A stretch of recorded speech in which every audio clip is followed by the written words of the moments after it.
본 방송에서 제공하는 투자 정보는 투자 판단에 대한 조언입니다. 방송에서 제공하는 주식의 가치, 가격 상승 및 가격 하락에 대해서는 방송사에서 보장하지 않습니다.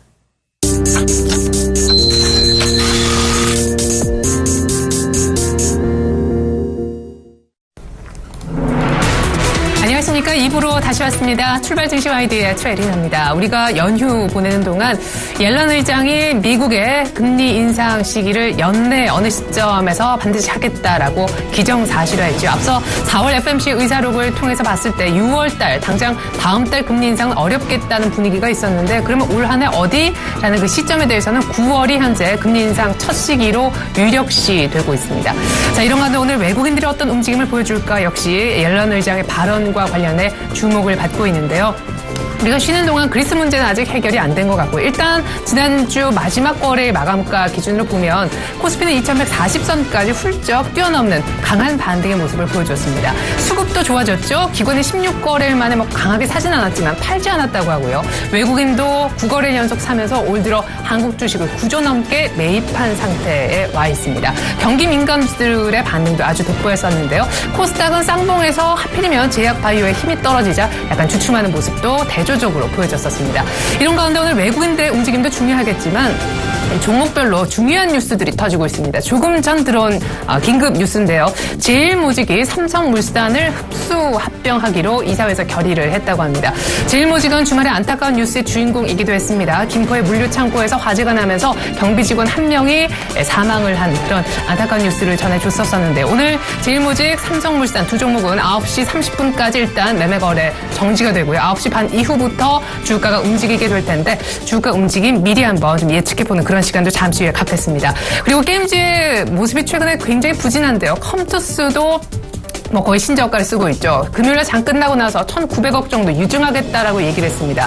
무중도 동시에 하게 될 텐데 M&A 실탄 확보를 위한 움직임 아니냐 그런 분석들도 지금 계속 제기가 됩니다. 컴투스, 삼성물산, 제일모직 등 개별 종목 움직임도 챙겨드립니다. 잠시 후 시가 들고 다시 오죠.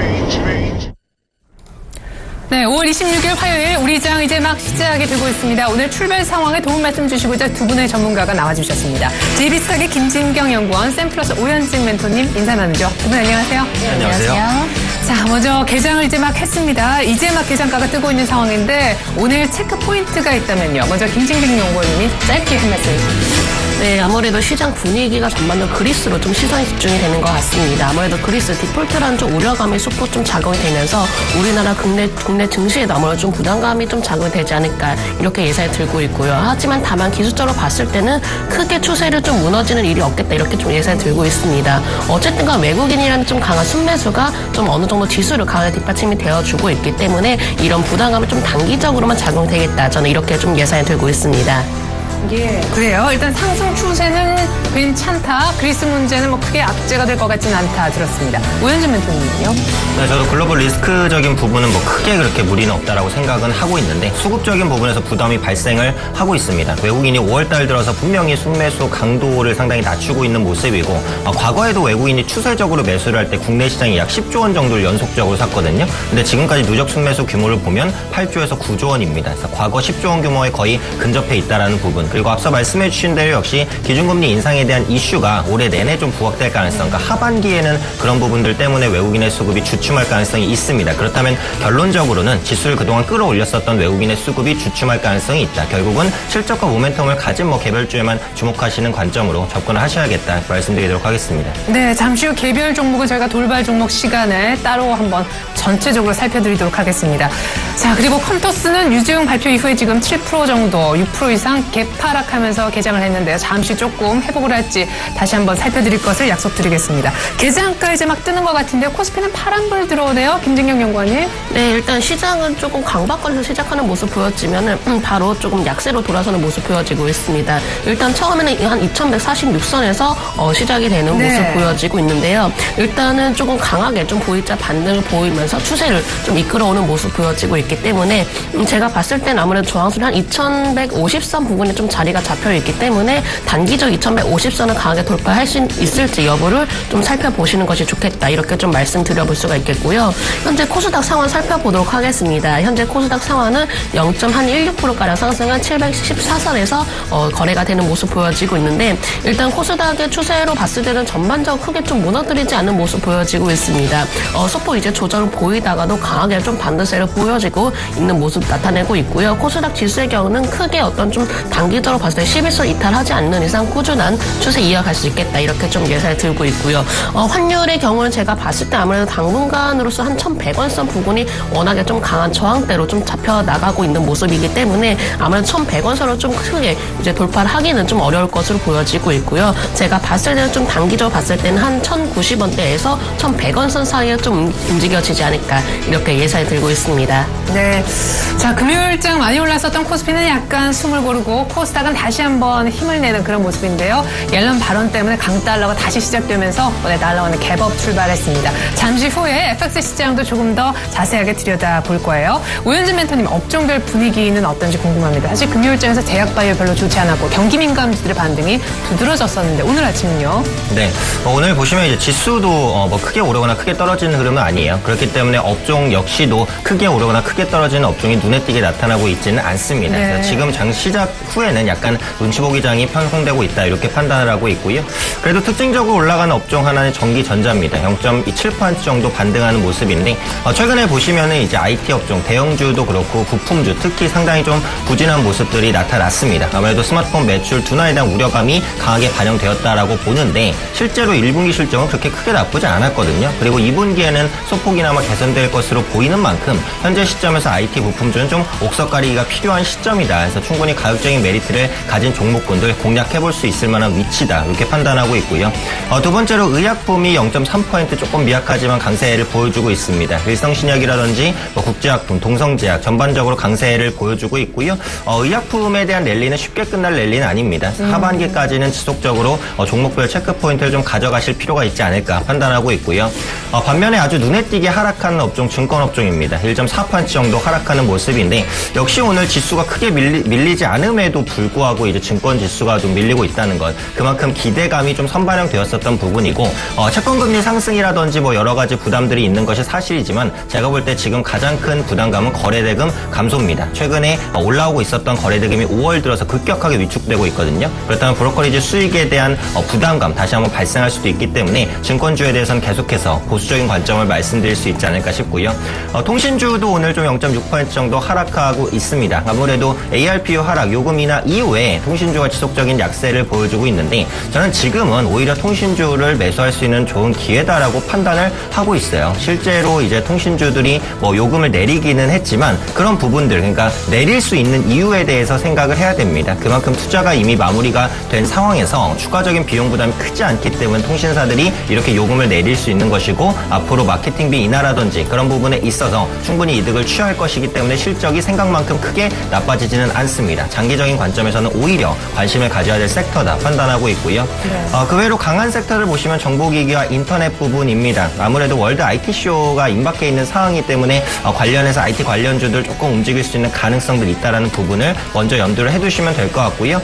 반면에 디지털 콘텐츠 업종은 좀 약세를 보여주고 있습니다. 특히 게임빌과 컴투스가 거의 폭락 수준의 하락을 보여주고 있는 모습. 파티게임즈나 썬데이토즈 오늘 모바일 게임주들 전반적으로 상당히 약하기 때문에 좀 리스크 관리가 필요한 시점이다. 이렇게 말씀드리도록 하겠습니다. 네, 무엇보다 증권주에 대해서 한번 분석을 해주셨고요.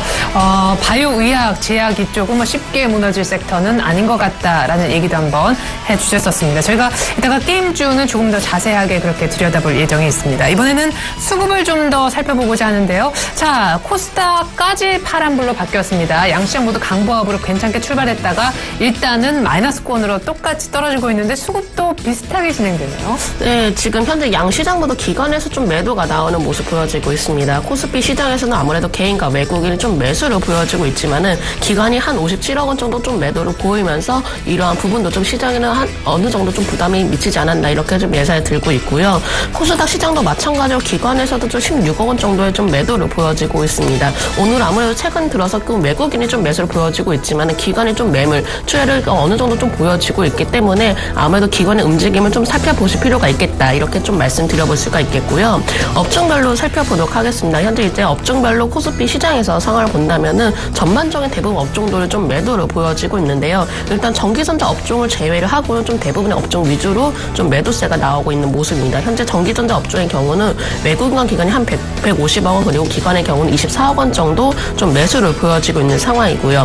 전 거래일이 이제 화학 업종 위주로 좀 외국인 쪽에서 좀 매수가 유입이 되는 모습 보였는데, 화학 업종의 경우 현재는 외국인 한 29억 원 정도 매도를 보여지고 있고요. 기관의 경우도 마찬가지로 한 20억 원 정도의 매도를 보여지고 있는 상황입니다. 그리고 운수장비 업종의 경우는 또 전 거래일엔 좀 조선주의 좀 반등세로 인해서 조금 그 수급적인 면에 좀 완화가 되는 모습을 보였지만, 일단 장 초반부터 좀 매도로 일관하는 모습 보여지고 있고요. 현재 좀 대부분의 업종 위주로 좀 매도 물량이 좀 나오고 있는 상황이기 때문에 오늘 부분에 있어서는 좀 수급적인 흐름을 꼭 살펴보실 필요가 있겠다, 이렇게 말씀드려볼 수가 있겠고요. 현재 코스닥 시장 살펴보도록 하겠습니다. 현재 코스닥 시장도 마찬가지로 딱히 이제 눈에 들어오는 좀 업종이 없는데, 지금 IT 소프트웨어 업종만이 좀 외국과 기관이 소폭 좀 매수로 보여지고 있는 모습이고요. 현재는 이제 제약 업종 경우도 마찬가지로 기관만이 한 15억 원 정도의 거의 큰 매물을 좀 쏟아내는 모습 보여지고 있습니다. 화학 업종도 마찬가지로 소폭 현재 매도세로 일관하는 모습입니다. 네, 이렇게 저희가 양 시장의 수급을 한번 살펴봤습니다. 일단은 기관은 오늘 별로 매수에 관심이 없는 날이다라는 것을 전해드릴 수 있었네요. 이번엔 원달러 환율 오늘 급등하면서 출발했다는데 정확한 계장가 들어보겠습니다. KB 외환선물로 가보죠. 정경팔 팀장님 안녕하세요. 네, 안녕하세요. 네, 달러 강세 재료가 뭐 딱히 사실 없었었는데 옐런 의장의 발언, 그리고 연내 기준금리 인상을 뒷받침할 만한 물가지표까지 오늘 급등 출발했다면서요. 시장은 지난주 금요일 종가 대비 6원 90전에 상승한 1,097원에 개장했고요. 개장 이후 1,098원까지 상승폭을 키웠습니다. 시간 현재는 1,097원 70전에 거래되고 있습니다. 오늘 환율이 상승한 것은 글로벌 달러의 강세를 반영하고 있습니다. 글로벌 달러가 강세를 보인 데는 두 가지 요인이 작용했는데요. 미국의 4월 근원 소비자 물가지수가 전월 대비 0.4% 상승하면서 금리 인상에 대한 기대감을 키웠고요. 여기에 미 연준의 옐런 의장 역시 지난 22일에 프로비던스 상공회의소 연설에서 올해 한 어느 시점에는 연방기금금리 목표치를 높이기 위한 초기 조치에 나서고 통화정책의 정상화 절차를 시작하는 것이 적절하다고 생각하다고 밝힌 점이 달러와 강세에 영향을 미쳤습니다.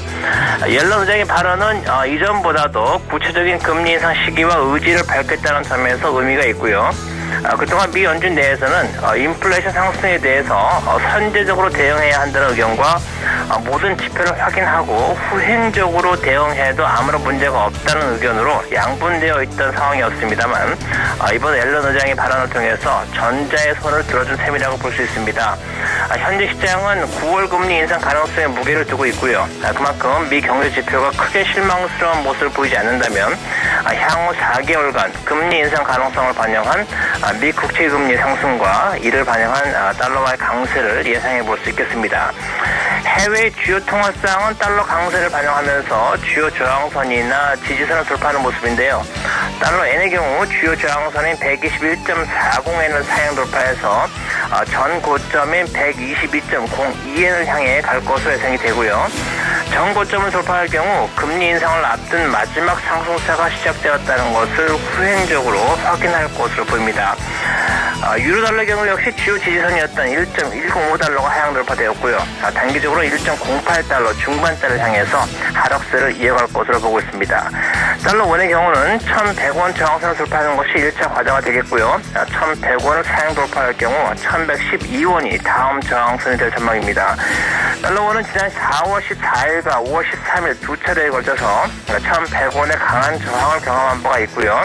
이 때문에 이번 역시 1,100원 선에서 고점 매도에 나선 세력들을 압도할 수 있을 것인지 여부가 주요 관전 포인트가 되겠습니다. 달러 원의 경우는 다른 해외 통화상들과는 달리 달러 강세 요인과 위험 회피 요인이 동시에 작용할 것으로 예상이 되는데요. 뉴욕 증시가 미 연준의 금리 인사 가능성을 반영해서 하락한 만큼 국내 증시 역시 동반 하락할 경우 원화 약세가 강화될 가능성이 있겠습니다. 오늘 달러원은 1,095원에서 1,100원 사이 거래 범위 예상하고 있습니다.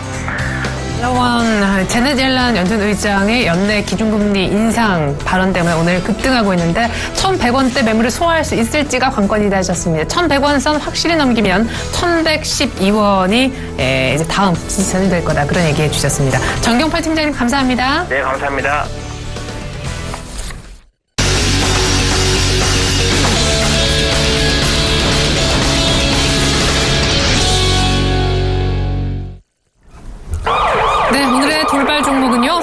제일모직 그리고 삼성물산을 살펴봐야 되겠죠. 제일모직이 삼성물산을 흡수 합병한다. 9월 1일자로 그런 얘기를 오늘 개장하기 10분 전 정도에 꺼냈는데요.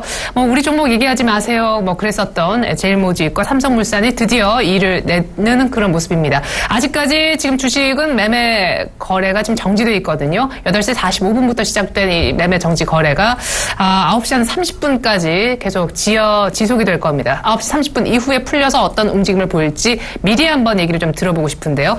유상증자 1,900억 규모 나선다. 물론 이제 무증도 같이 하지만 컴투스의 이런 소식 때문에 오늘 게임주가 전반적으로 부진합니다만 YD 온라인은 신작 흥행 소식에 급등하고 있습니다. 나홀로 급등하는 YD 온라인까지 게임주도 같이 한번 들여다보겠습니다. 오현진 멘토님. 네, 오늘 좀 깜짝 이슈라고도 할 수 있을 것 같습니다. 네. 그래서 제일모직과 삼성물산의 합병 이슈가 조금 나왔는데요. 결론부터 말씀드리자면 저는 양사 모두의 긍정적인 이슈다라고 생각을 하고 있어요. 네. 왜냐하면 현재 시점에서 이제 합병 타이밍은 특히 나쁘지는 좀 않았었다라고 이제 판단을 하고 있고 시너지가 어느 정도 기대가 되기 때문입니다. 그래서 지금 제일모직 같은 경우에는 건설이라든지 레저, 의류, 바이오 상당히 다양한 사업을 영위하고 있고 각 사업군에서 그래도 어느 정도의 성과씩은 계속해서 나오고 있어요. 제일모직이 이제 삼성그룹의 정점이다라는 프리미엄 이외에도 네. 기업 자체로도 발전 가능성이 충분히 있는 회사였다라고 판단을 하고 있는데 이번에 삼성물산과 이제 합병을 하게 되면은 분명히 이제 건설 부분의 경쟁력이 이전보다는 크게 퀀텀 점프가 될 가능성이 높습니다. 그래서 그런 관점에 있어서는 양사 모두에도 긍정적이다라고 판단을 하고 있고 현재 합병 비율이 1대 이제 0.35 정도로 이제 형성이 되어 있는데 지금 네. 합병 시기도 나쁘지 않다고 제가 말씀드리는 부분은 삼성물산의 주가입니다. 그동안 건설주가 최근에 좀 올라오긴 했다고 하더라도 삼성물산 여전히 좀 부진한 모습들이 진행이 되고 있거든요. 그래서 네. 주가가 너무 낮은 수준이기 때문에 합병에 따른 부담, 그러니까 자금적인 부담이라든지 이런 부분에 대한 우려를 좀 많이 해소시켰다라고 판단을 하고 있고요. 지배구조 이슈로 체크를 해도 좀 긍정적인 부분들이 있습니다. 가장 결정적으로 순환출자가 해소될 가능성이 있다라는 부분이죠. 그래서 이번에 그 삼성물산과의 합병으로 인해서 순환출자가 완전히 해소되는 것은 아니지만 순환출자의 고리를 하나씩 끊어간다라는 측면에 있어서도 상속에 대한 불확실성이 조금씩 해소되는 것이다 해서 전반적으로는 긍정적으로 판단을 하고 있고요.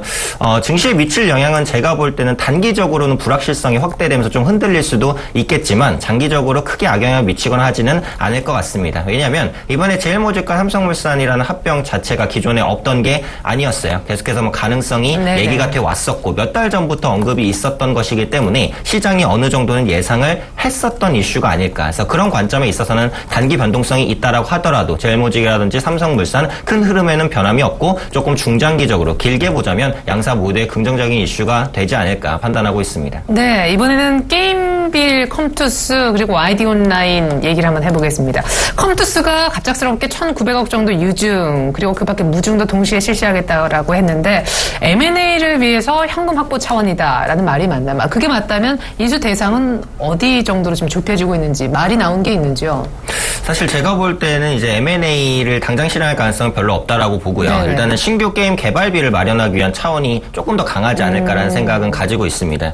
그러니까 요즘에 보시면은 모바일 게임도 사양이 굉장히 좋아요. 3D 게임도 많고 고용량, 특히 모바일 게임 30분만 그 작동을 해보시면 고사양 게임 같은 경우는 휴대폰이 상당히 많이 뜨거워집니다. 네. 그렇기 때문에 이렇게 이제 고사양 게임을 개발하게 되면 그만큼 개발비가 많이 들어가는 게 사실이에요. 그래서 네. 컴투스 같은 대기업이라고 하더라도 이 서머너즈 워의 뒤를 잇는 대작을 만들기 위해서는 그만큼의 개발비가 필요하고 그런 부분의 개발비를 마련하기 위해서 이제 유상증자가 불가피했다 이렇게 판단하시면 맞을 것 같고요.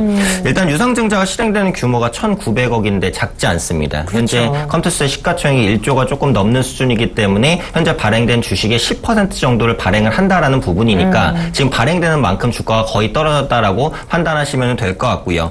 또 발행되는 가액도 전날 종가의 이제 15% 정도 할인된 가격이었어요. 그렇기 때문에 시장의 심리가 조금 더 같이 무너진 게 아니냐라는 네네. 생각이고 게임빌은 이제 컴투스의 주인이라고 할 수 있죠. 그래서 컴투스의 주주 가치가 희석되는 부분에 대한 악영향을 게임빌이 그대로 받고 있는 모양새다라고 판단하시면 될 것 같습니다. 그래서 단기적으로 보자면은 이제 이런 자금의 그 사용처가 아직까지는 좀 불분명하고 이 자금을 투입을 해서 어느 정도의 성과를 낼 수 있을지, 그러니까 쉽게 말해서 서머너즈 워의 뒤를 잇는 대작을 낼 수 있을지 자체는 불투명하기 때문에 지금 관점에서 이제 컴투스가 믿고 목표를 달고 올라간다고 하더라도 추가 하락 가능성이 좀 있다라는 부분은 염두를 해두시는 게 맞을 것 같아요. 그래서 단기적으로는 변동성이 조금 실릴 수 있다라고 판단을 하고 있고요. 다만 이제 앞서 제일모직 말씀드렸듯이 길게 보자면 컴투스와 게임빌은 궁극적으로 국내 모바일 게임 시장을 선도할 업체라고 생각을 합니다. 그만큼의 자금력과 마케팅력과 유통시킬 수 있는 하이브라는 게임빌과의 공동 플랫폼을 갖추고 있는 업체이기 때문에 중장기적으로는 충분히 추가 상승 가능성이 있는 종목이다. 하지만 단기적으로는 변동성 그리고 추가 하락 가능성이 있다라는 부분을 염두에 두시고 보유하고 계신 투자자분들이시라면 단기, 중기, 장기에 따라서 투자 전략을 다르게 그러니까 단기적으로는 일단 매도를 하시는 거고요. 중장기적으로 보자면 홀딩 관점으로 말씀드리도록 하겠습니다. 네, 근데 한 20만 원 부근에서 거의 고점에 이거 전고점 뛰어넘는 거 아닌가 기대감에 사신 분들은 지금 곧바로 단숨에 12만 7,500원이거든요. 이 컴투스가 제 기억에 맞으면은 실적이 안 좋게 나오면서 17만 원대가 깨지면서 120일 이평이 깨졌고 그 뒤로 계속 흘렀는데 오늘 또 추가 악재가 터진 거란 말이에요. 말씀하신 대로 유상 증자까지 했는데 신작을 만들었어요. 근데 이게 또 잘 흥행이 안 되면은 어떻게 올라올까 싶기도 해요. 많이 손실을 보시더라도 지금 소위 팔 필요도 있는 건지. 네, 그래서 아까도 이제 말씀드렸던 부분이에요. 조금 중장기적으로 보신다면 홀딩하셔도 크게 무리는 없다라고 생각을 합니다. 일단 기본적으로 외국인의 수급 같은 경우 최근에 약간 꺾였지만 그동안의 큰 흐름에서의 매수 추세는 아직까지는 끝나지 않았다. 이렇게 이제 판단을 하고 있는 부분이고요. 기본적으로 현재 시점에서 제가 볼 때는 빠르게 돌리기는 조금 어려울 수도 있을 것 같아요. 앞서 말씀드렸던 후속 게임에 대한 이제 불확실성이 크다라고 이제 말씀을 드리고 중장기적으로는 좋다라고 언급드리는 이유는 그겁니다. 결론적으로 게임빌이나 컴투스가 어떤 흥행작을 앞으로 낼지는 모르지만 그만큼 규모가 있는 회사기 때문에 대작을 만들 가능성이 높고 연간 20개 정도의 대작 게임을 만들 수 있는 역량을 갖춘 회사가 바로 이 컴투스와 게임빌입니다. 그렇다면 많은 게임을 이제 많이 양산시킬수록 이제 그 중에서 한두 개라도 흥행할 가능성이 높겠죠. 그래서 그런 관점에서 제가 중장기적으로는 긍정적인 관점을 말씀을 드렸고요. 단기적으로는 좀 흔들릴 수 있다는 부분은 다시 언급드리도록 하겠습니다. 네. 자, 코스피 코스닥 현재 약보합이고요. 제일모직 삼성물산 흡사병 결의했는데 9시 30분 잠시 후 한 10분 정도 뒤부터 거래 재개됩니다. 흐름도 짚어드리겠습니다. 메르스라고 하는 중동 호흡기 환자 국내에서 네 번째 확진 환자가 발생했다고 합니다. 이제 3차 감염자까지 얘기가 나오고 있는데요. 진원생명과학 등 관련주들 역시 급등하고요. 내추럴엔도텍 오늘로 발표가 미뤄졌었죠. 식약처에서 백수 현재 유통되고 있는 제품들 다 모아서 전수조사한 결과를 내놓을 거라고 하는데 원래 지난주 금요일날 발표 예정이었습니다만은 재조사 등이 겹치면서 오늘 발표를 앞두고 내추럴엔도텍 급등합니다. 일단 백신주 한번 보고요. 내추럴엔도텍 얘기도 이어서 한번 들어볼까요? 네, 백신주의 경우 최근에 이제 메르스라는 이제 그 질병이 좀 퍼지면서 아무래도 주가가 좀 강세를 보여지고 있습니다. 대표적인 관련주라고 하면은 진원생명과학도 있겠고요. 파루나 제일바이오 좀 여러 가지 관련주도 있는데 사실은 저는 이런 관련주도 지금 그냥 테마적인 성격을 가지고 움직여지지 않나 이렇게 좀 생각이 들고 있습니다. 과거 이제 예전에 좀 에볼라 관련 사태가 좀 이루어졌을 때도 에볼라 관련주 움직임에 따라서 어느 정도 주가도 좀 상당히 좀 급등세를 보여왔었고요. 그리고 제가 알기로는 좀 메르스라는 질병에 대해서 아직까지는 어떤 좀 치료제가 뚜렷이 없는 상황인 것으로 알고 있습니다. 따라서 아무래도 관련주들에 대해서는 일단은 하나의 어떤 좀 기대감만으로 인해서 또한 이제 테마적인 성격을 가졌기 때문에 좀 주가가 급등세로 보이는 것이 아닌가 이렇게 좀 생각이 들고 있고요. 진원생명과학의 경우가 좀 미국에서 어떤 백신이라든지 이런 부분에 승인을 했다는 소식이 전해지고 있지만은 이런 백신들이 꾸준하게 이제 메르스에 대해서 어떤 크게 영향을 미치지 않는다는 점입니다. 따라서 아무래도 관련주의 경우는 조금은 일단 조심스럽게 좀 접근을 하실 필요가 있지 않나 이렇게 좀 생각이 들고 있고요. 또 이제 백신주라는 이제 특징으로 본다면은 아무런 관련이 없음에도 불구하고 뉴스에 의해서 좀 급등세가 좀 자주 나온다는 점입니다. 따라서 제가 봤을 때는 진원생명과학은 물론이고 여타 이제 백신주들의 경우는 단기 트레이딩 관점으로만 좀 접근을 하실 필요가 있겠다. 이렇게 말씀드려볼 수가 있겠고요. 또한 현재 신규 매수를 진입한다는 것은 어떻게 보면 상당히 좀 위험한 구간이라고도 볼 수가 있는데 기술적인 흐름을 보더라도 거의 4거래 연속으로 좀 급등세를 보여왔기 때문에 지금 신규 매수를 한다는 것은 상당히 좀 위험한 좀 관점으로 바라볼 수가 있기 때문에 굳이 신규 매수를 원하시는 분들은 소량만으로 일단 단기 트레이딩 관점으로만 접근을 하시는 것을 제가 권해드리도록 하겠습니다.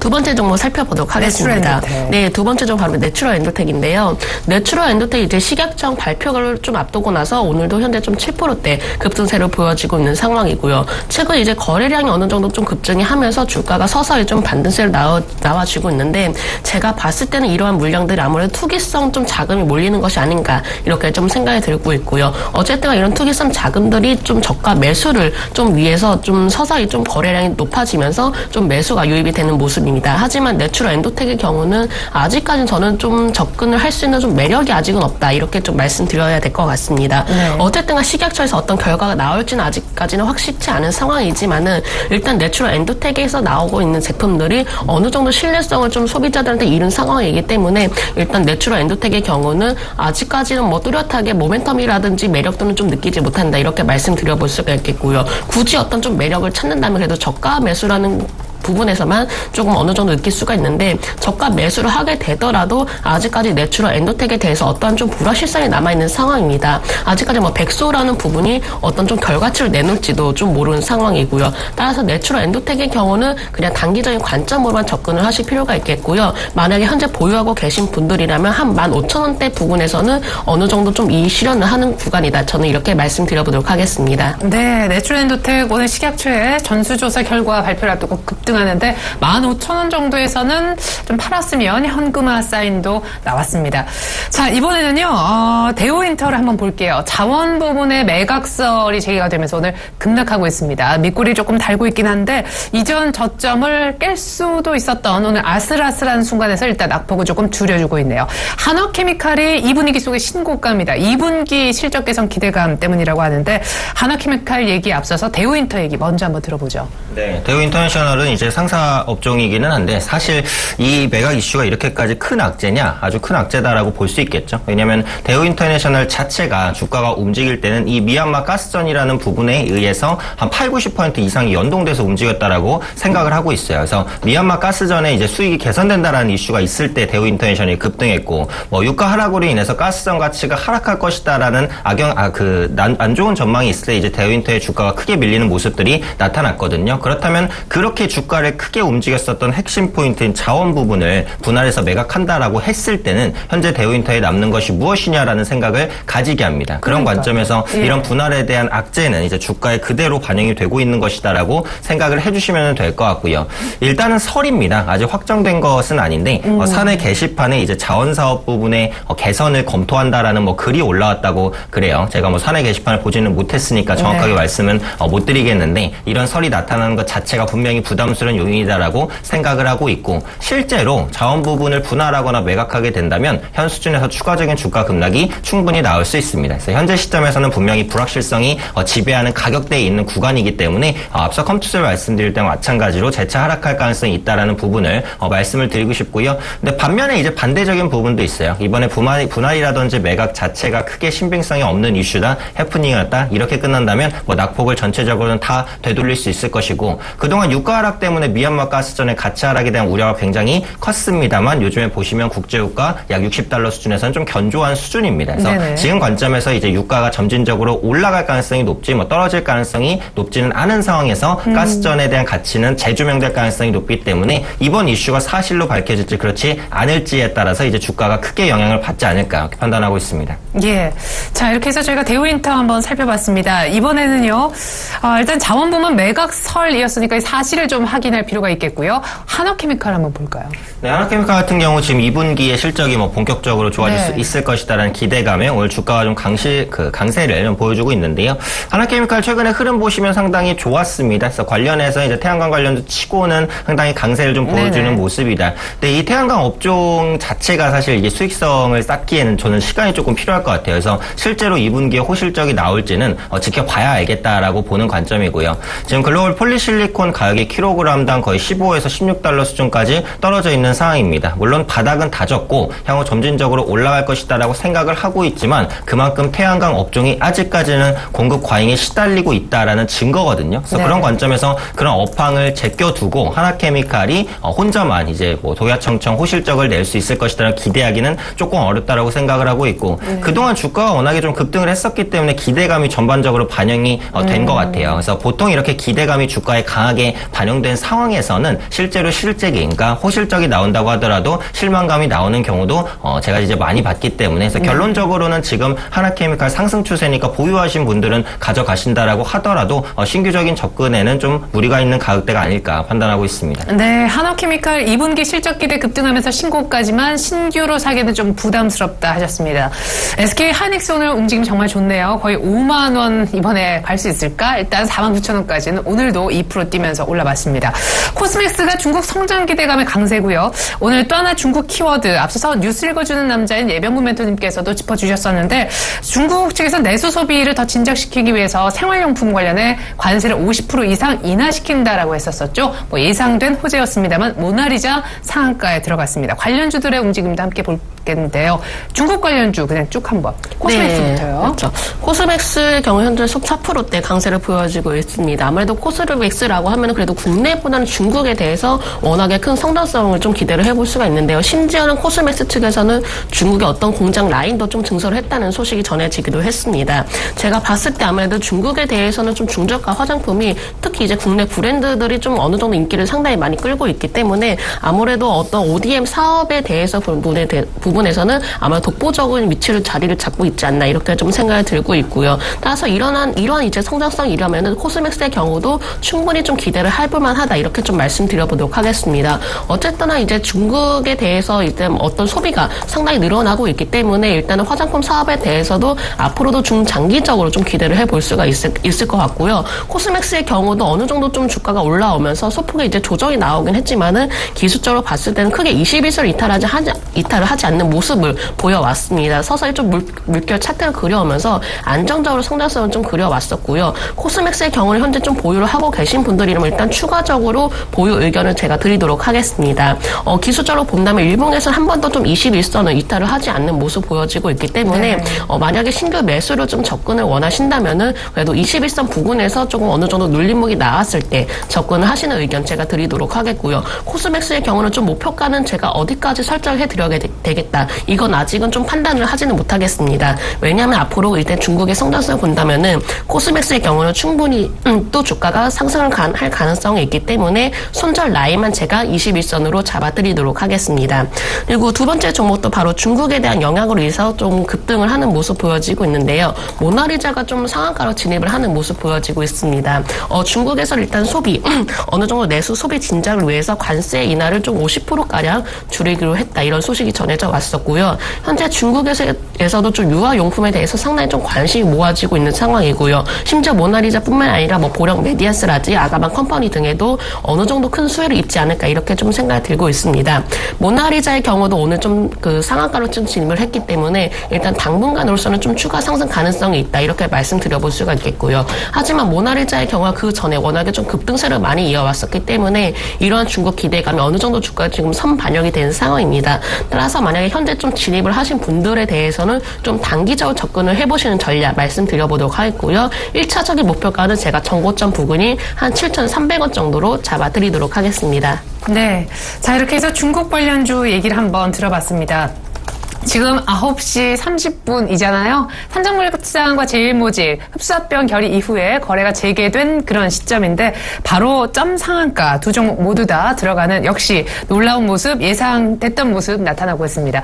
이렇다 보니까 삼성 지배구조 개편 관련된 수혜주들 찾기에 지금 시장은 몰두를 하고 있는데 여기 뭐 삼성 STS도 당연히 포함이 되겠고요. 아주 작은 종목들 뭐 지분을 얼마나 갖고 있네 지금 이 얘기가 나오고 있습니다. 얼마나 우리가 투자 측면에서 신뢰할 수 있는 그런 뉴스인지 한번 이 얘기도 풀어보고 싶은데 일단 제일모직 삼성물산 주가 다시 한번 전문가님이 짚어봐 주시죠. 네, 사실 제가 이제 중장기적으로 호재다라고 말씀을 드렸는데 그렇게 말씀드리기가 좀 무색하게 상한가로 좀 진입한 모습입니다. 이 정도까지 시장이 좀 호재로 인식을 하고 있네요. 그래서 앞서 말씀드렸듯이 역시 삼성물산과 제일모직 합병에 따른 시너지에 대한 기대감 그만큼 높다라고 보시면 될 것 같고 무엇보다도 삼성그룹의 지배구조 개편이 본격화되고 있다라는 신호를 시장이 주지 않았나 싶습니다. 그래서 관련해서 주변주들이 같이 좀 움직이는 모습들이 나타나고 있다라고 보고 있고요. 그래서 관련해서 이제 삼성물산이나 이제 제일모직의 지분을 갖고 있거나 아니면 제일모직이나 삼성물산이 지분을 가지고 있는 종목들이 수혜주로 분류되면서 급등하는 모습들도 함께 나타나고 있습니다. 50이라든지 이제 한국경제TV 그리고 일성신약 같은 경우 좀 강세를 보여주고 있는데 특히 일성신약 같은 경우 이제 삼성물산의 지분을 약 2% 정도 보유하고 있기 때문에 이 합병에 따른 지분 가치가 좀 부각될 것이다라는 관점이죠. 그렇다면 이 일성신약의 이제 앞으로의 흐름은 삼성물산의 주가와 아주 밀접하게 연동될 가능성이 높기 때문에 일성신약을 지금 보유하고 계신 분들은 삼성물산의 주가가 추가적인 상승을 하는지 그렇지 않은지를 계속해서 유념해 보시면 좋지 않을까 이렇게 판단을 하고 있고요. 다만 이제 관련해서 움직이는 지금 말씀드린 50이라든지 이제 한국경제TV 같은 종목들 실제로 이제 뭐 삼성물산과 제일모직 합병됐을 때 어떠한 수혜를 입을 수 있을지는 불투명합니다. 단순히 지분을 가지고 있다라고 해서 뭐 어떠한 수혜를 분명하게 입을 수 있다라는 건 아니고요. 네네. 지금 움직이는 흐름 자체는 그냥 단순한 기대감 그 이상도 이하도 아닌 것 같아요. 그렇기 때문에 지금은 이 이슈에 의해서 앞으로 관련 종목들이 계속해서 올라갈 거야. 이렇게 생각하지 마시고 단기적으로 상승이 나온다면 이제 적당한 시점에서 일단은 매도를 한번 해보자. 그렇게 말씀을 드리고 싶고요. 오히려 관심 가질 만한 이제 뭐 섹터군을 저는 말씀드리면 네. 다른 지배구조 관련주라고 저는 생각을 합니다. 그러니까 예를 들면은 지금 호텔 롯데와의 합병 가능성이 지속적으로 나타나고 있는 롯데쇼핑. 오늘은 주가에 반영이 되고 있지 않지만 이 삼성그룹의 지배구조 이슈가 장기화된다면 분명히 시장에서는 현재 상장되어 있는 종목 중에 지배구조 이슈가 남아있는 종목이 뭐가 있지? 이런 식으로 찾아볼 가능성이 높아요. 그렇게 된다면 이 롯데쇼핑이 언제든지 다시 한번 부각될 수 있다는 점을 염두를 해두시고요. 두 번째로는 현대모비스도 가능성이 있습니다. 꾸준하게 이제 현대모비스의 지분 가치가 부각될 가능성. 지금 현대차 그룹도 이 꼬리에 꼬리를 무는 순환출자 구조를 끊어내기 위해서는 어떠한 조치든 필요하다라는 관점에서 현대모비스를 중심으로 현대차 그룹의 그 힘이 좀 결집될 가능성이 있거든요. 그래서 그런 관점에 있어서는 삼성그룹 관련 수혜주를 찾기보다는 관련해서 여파가 미칠 수 있는 다른 종목을 좀 관심 있게 보시는 것도 유효한 전략이 아닐까 판단하고 있습니다. 네, 앞서 오멘토님이 짚어주셨던 대우인터내셔널 자원부문 매각설이 돌면서 지금 6%대 급락세 정도는 유지가 되고 있는데 저희 설경제TV 쪽에 보도팀이 단독으로 특정으로 잡은 뉴스가 주가에 그대로 녹아들고 있네요. 저희 보도팀 더 분발해서 또 이게 확정이 되거나 더 추가적인 뉴스가 들어오는 대로 발빠르게 전해드리도록 하겠습니다. 자, 그리고 끝으로 우리 김진경 연구원님도 사실 오늘 아침에 뭐 제일모직 삼성물산 흡수합병 얘기를 다 오멘토님이 거의 담당을 해주셨는데 혹시 추가적으로 부연하실 말씀 있으시면 들어보고 싶어요. 일단 뭐 흡수 합병을 했다는 이런 소식이 좀 전해지긴 했지만은 일단은 그 합병을 한다는 그런 이유 자체만으로도 어느 정도 조금 얘네들도 좀 시너지 효과를 좀 내기 위해서 좀 흡수 합병을 한 게 아닌가 이렇게 예상이 들고 있고요. 네네. 일단은 뭐 거래가 오늘장 이제 잠시 후에 좀 이제 시작이 되고 있네요. 네. 그러니까 시작이 되고 있긴 하지만 아직까지는 제일모직에 대해서는 지금 오늘만 본다면은 화재 사건으로 인해서 아무래도 이런 부담감이 좀 작용할 수도 있겠습니다. 하지만 삼성물산과 제일모직 이런 두 회사 간의 좀 합병으로 인해서 아무래도 다른 여타 이제 삼성그룹 자체가 어느 정도 지배 구조가 좀 이루어지면서 아무래도 주가 흐름도 좀 방향이 달라지지 않을까 이렇게 좀 예상이 들고 있고요. 일단 뭐 어느 정도 조금 제일모직과 삼성물산 이런 해외 인프라 쪽에도 상당히 좀 공격적으로 제가 봤을 때는 좀 마케팅이라든지 어떤 사업 부분을 진행을 할 것으로 예상이 되고 있기 때문에 합병 이후에 어떤 좀 해외 사업 부분에 대해서 꾸준하게 지켜보실 필요가 있겠다 이렇게 정리해 드리도록 하겠습니다. 네. 자, 다시 한번 전해드립니다. 사실 대우인터내셔널의 자원부문이 없다면 정말 안고 없는 찐빵이 될 텐데요. 이 핵심 부분에 대한 매각설이 돌았기 때문에 이 주가가 오늘 급락하고 있는 겁니다. 저희 설경제TV 보도팀이 단독으로 취재한 그 결과가 주가에 오늘 그대로 반영이 되고 있는데요. 저희가 오늘 저녁 5시 반 센 경제 현장 시간에 다시 한번 이 부분 더 집중적으로 다룰 예정이니까요. 특별히 대우인터내셔널에 관심 갖고 계시거나 현재 주주이신 분들은 오늘 5시 반 저희 뉴스 프로그램 많은 시청 부탁드리겠습니다. 자, 두 분 모셨으니까 전략을 여쭙지 않을 수가 없는데요. 오멘토님. 네, 전략에 대해서는 앞서 시황과 마찬가지로 약간 좀 보수적으로 시장을 대응하자라고 말씀을 드릴 수밖에 없는데 일단 기본적으로 요즘에 보시면은 상하한가가 굉장히 많이 나옵니다. 그만큼 맞아요. 시장이 좀 안정되지 않았다라고 보시는 게 맞겠고 앞으로도 치수, 코스닥이나 코스피 지수가 크게 오르기는 어렵다라고 본다면 개별 수익률 게임이 진행되면서 이런 상하한가는 계속해서 많이 발생할 가능성이 높아요. 그래서 중소형주를 투자를 하실 때는 반드시 짧은 이탈가를 설정하시고 보실 필요가 있겠다. 이렇게 말씀을 드리고 싶고 또 상하한가가 많이 나타난 이유가 두 번째 요인이 또 있는데 바로 다음 달에 변결된 상하한가 폭 30% 확대입니다. 그래서 다음 달 6월 15일에 이제 상하한가 상한가가 30% 확대가 되겠죠. 그럼 그 전까지만 이제 상한가가 15%로 결정이 됩니다. 근데 과거에 보시면 상한가 따라잡기 매매를 하시는 분들이 사실 굉장히 많아요. 그래서 짧은 시간에 수익을 보신 분들도 보통 상한가 따라잡기 매매를 하십니다. 그런데 그 상한가 따라잡기가 30%로 바뀌는 그 순간 사실상 불가능해져요. 그렇다면 6월 15일 이전에 마지막으로 이제 이런 매매를 하려는 수요들이 크게 붙을 수 있다라는 부분이죠. 그렇다면 6월 15일 상한가 변동폭 전까지는 이런 급등락이 조금 더 많이 발생할 가능성이 높습니다. 그런 관점에서 중소형주 보유하신 분들은 실시간으로 주가를 체크하시면서 역시 이탈가를 짧게 설정하는 전략이 필요하겠다 말씀드리도록 하겠습니다. 네, 그래요. 상한가지도 그 폭 자체가 2배로 늘어나기 이전에 오히려 주가 유동은 더 심하게 칠 텐데 때문에 손절가 굉장히 타이트하게 잘 설정하시는 것 필요하다라고 얘기 들어봤습니다. 김진경 연구원님 아까 추세는 좋다 하셨는데 코스피가 뭐 5일선을 타고 가긴 합니다만은 올려놓으면 또 그 다음날 내려가고 올려놓으면 내려가고 이런 거의 반복이네요.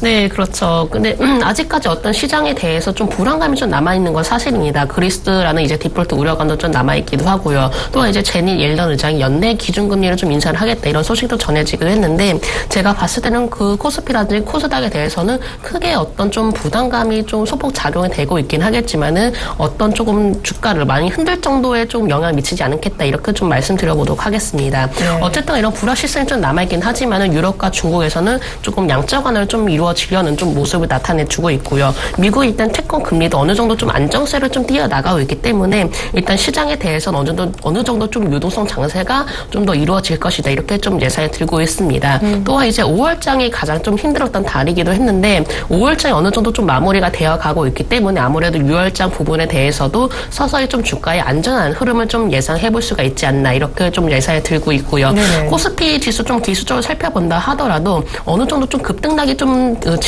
이어지고 있긴 하지만은 크게 어떤 이평선이라든지 좀 지지 라인을 좀 이탈시키지 않는 모습 보여지고 있습니다. 제가 봤을 때 코스피 지수의 경우 2100선은 어느 정도 지지 라인을 확실히 구축해놨다 이렇게 좀 예상이 들고 있고요. 만약에 순간적으로 좀 조정이 나온다 하더라도 크게 어떤 좀 변수가 일어나지 않는 이상 2100선을 이탈시키지 않을 것이다. 저는 이렇게 예상이 들고 있습니다. 네. 코스닥 지수도 마찬가지로 일단은 720선 어느 정도 돌파하느냐 마느냐가 이제 관건인 것 같은데요. 네네. 코스닥 지수의 경우는 그래도 제가 봤을 때 한 700선을 좀 강하게 지지 라인을 좀 만들어 놨기 때문에 코스닥 지수의 경우는 크게 문제 삼을 일은 없다. 이렇게 말씀드려보도록 하겠습니다. 네, 그래요.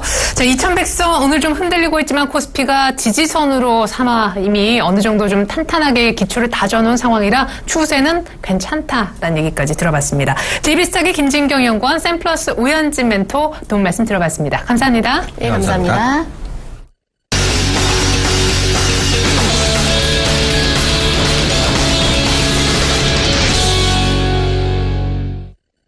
네, 코스피는 2130선이고요. 코스닥은 금요일 종가와 별반 다를 바 없지만 일단 파란불이 들어와 있습니다. 증권사의 전략 한 대 정리했습니다.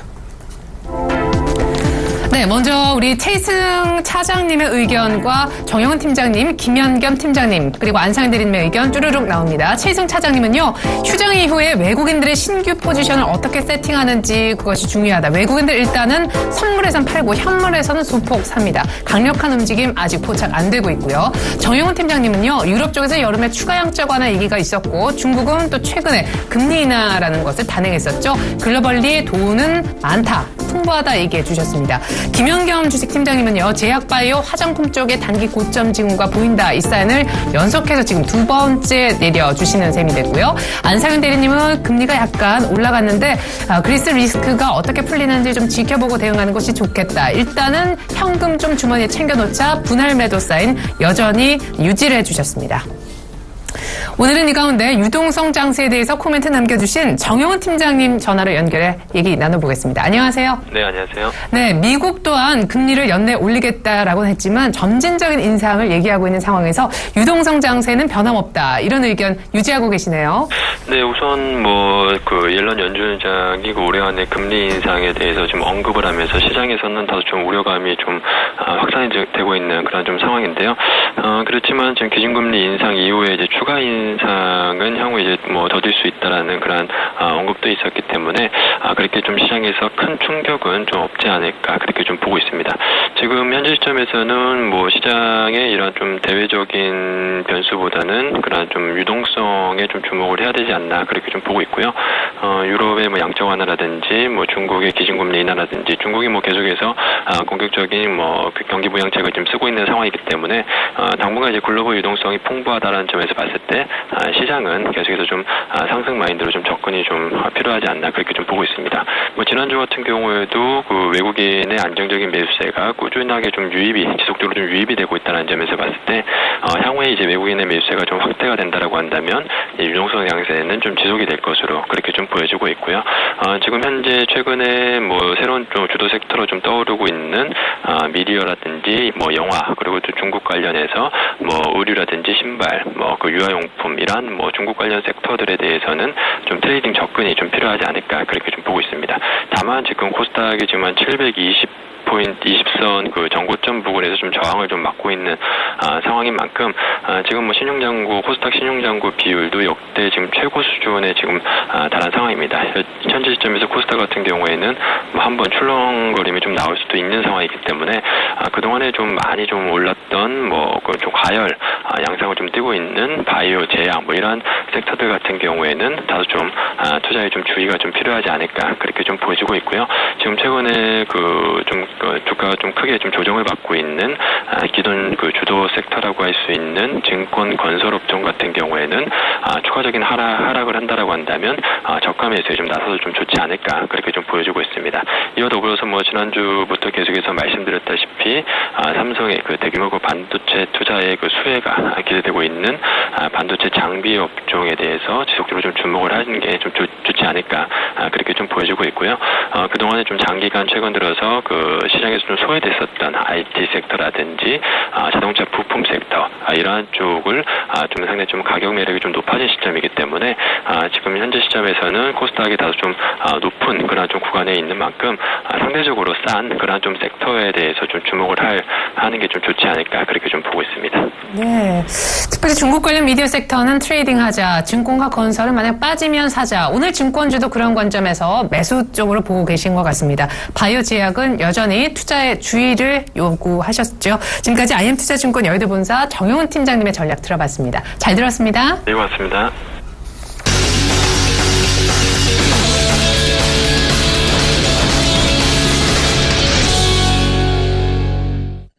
네, 시장이 2130선까지 도로 밀리는 그런 날인데요. 선물시장 분위기는 어떤지 맥점까지 얘기 들어보겠습니다. 네, 샘플러스 손석배 멘토님, 안녕하세요.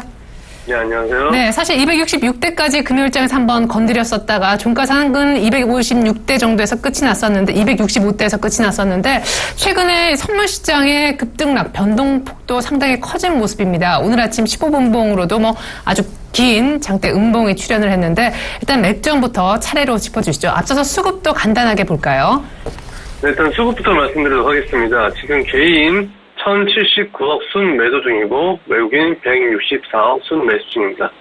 기관 885억 순 매수 중이고 선물시장 살펴보면 개인 323계약 순 매도, 외국인 673계약 순 매도, 기관 1214계약 순 매수 중입니다. 옵션 물량 살펴보면 개인 1102계약 순 매수, 풋옵션 1749계약 순 매도 중이고 외국인 콜옵션 2446계약 순 매수, 풋옵션 2541계약 순 매도 중입니다. 기관 콜옵션 13747계약 순 매도 중이고 풋옵션 3912계약 순 매수 중인데 일단 지금 굉장히 좀 주의 깊게 봐야 되는 수급 내용 같은 경우는 개인이 현물에서 지금 굉장히 많은 물량을 주식을 지금 매도하고 있고 외국인과 기관은 개인이 매도한 이 물량들을 지금 바닥에서 매수해서 담고 있는 형국입니다. 자, 일단 그리고 지금 오늘 주요 거래 전략 말씀드리도록 하겠습니다. 자, 상승 1차 저항선이 268, 상승 2차 저항선이 270, 하단 1차 지지선이 265, 하단 2차 지지선이 263입니다. 일단 지난주 금요일 굉장히 좀 부담스럽게 가격을 끌어올리고 마감한 이후에 오늘 오전에 작은 갭상승으로 시작한 이후 정리 물량이 좀 나옴으로 인해서 가격이 약간 좀 하락하고 있는데 265 지금 잠깐 좀 깨졌었는데 265 부위에서 좀 지지를 할 것으로 예상하고 있고 오늘 일단 오전 지지 가격 확인을 한 이후에 시가를 넘어서 오전부에 상승으로 돌아서게 되면 굉장히 좀 강한 상승 시세를 좀 보여줄 확률이 높은 날로서 현재 지금 코스피 200 지수 가격과 선물 시장 가격 차이에 갭이 거의 없는 상태이기 때문에 오전에는 좀 변동성 장세의 모습을 보여줄 예정입니다. 일단 지난주 장세가 일봉으로 봤을 때 260과 266 사이 가격을 좀 휘저으면서 확실한 상승인지 하락인지에 대한 의지를 보여주지 않았던 반면에 이번 주는 저번 주와는 달리 확실한 의지를 좀 보여줘야 하는 시점이 왔기 때문에 오늘 내일 중으로 동계 방향성에 대한 상승인지 하락인지에 대한 싸움이 끝날 것으로 보고 있습니다. 일단 오늘은 정리 물량 트레이딩 이후로 지금 가격이 265 이하로 좀 하락했을 때 매수를 좀 들고 가시는 게 좀 유리하고 매수 타이밍은 두 가지 타이밍을 잡아드릴 건데 10시 15분에 265를 지지 확인했을 때와 오전에 시가, 오늘 시가 260.10이죠. 오전에 266.10 돌파를 탈환했을 때 이 두 가지 타이밍에 매수 진입을 좀 하시면 되겠습니다. 일단 지금 오전에는 오전 장 초반에는 장 초반과 좀 분위기 약간 바뀌었었는데 지금 개인이 현물 물량을 좀 많이 좀 매도 출회하면서 좀 정리 물량들이 좀 많이 나오고 있는 지금 형국이에요.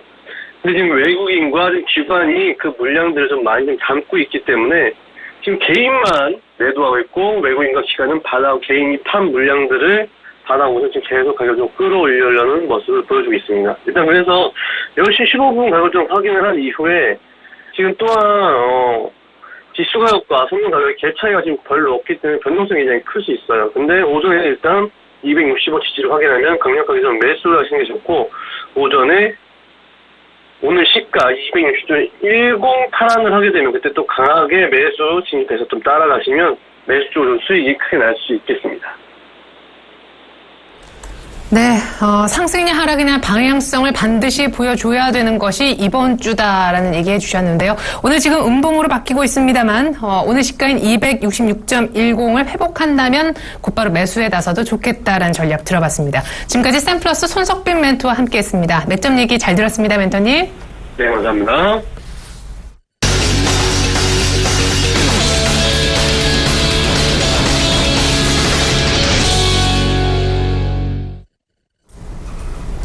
네, 삼성 지배구조 개편 이슈가 오늘 떴지요. 결국 제일모직이 삼성물산을 흡수합병한다는 소식에 두 종목 모두 상한가로 직행했고요. 지배구조 갖고 있는 삼성 SDI 역시 급등합니다만 이처럼 오늘 개별 주가가 상당히 주목을 받는 그런 아침입니다. 대우인터내셔널 역시도 오늘 많이 빠지고 있는데요. 자원부문 매각설이 떴기 때문에 거의 전저점을 위협하고 있습니다. 바로 이 소식은 저희 서울경제TV 보도국에서 단독으로 취재한 내용이었습니다. 이것이 오늘 주가에 그대로 반영이 되면서 주가가 급락해 거의 신저가도 경신할 수 있는 그런 흐름으로 분위기가 안 좋아지고 있는데요. 저희가 오늘 저녁 5시 반 뉴스 프로그램인 센 경제 현장 시간에 단독 취재했으니만큼 더 추가적인 또 풍부한 내용 보도를 할 예정이니까 여러분들의 많은 시청 부탁드립니다. 그리고 잠시 후 11시부터 진행되는 증시 탑5 시간에는요. 오늘 배당주 특집을 준비하고 있습니다. 11시 이어지는 증시 탑5 때 또 뵙도록 하겠습니다. 출발 증시 와이드는 여기까지 하겠습니다. 고맙습니다.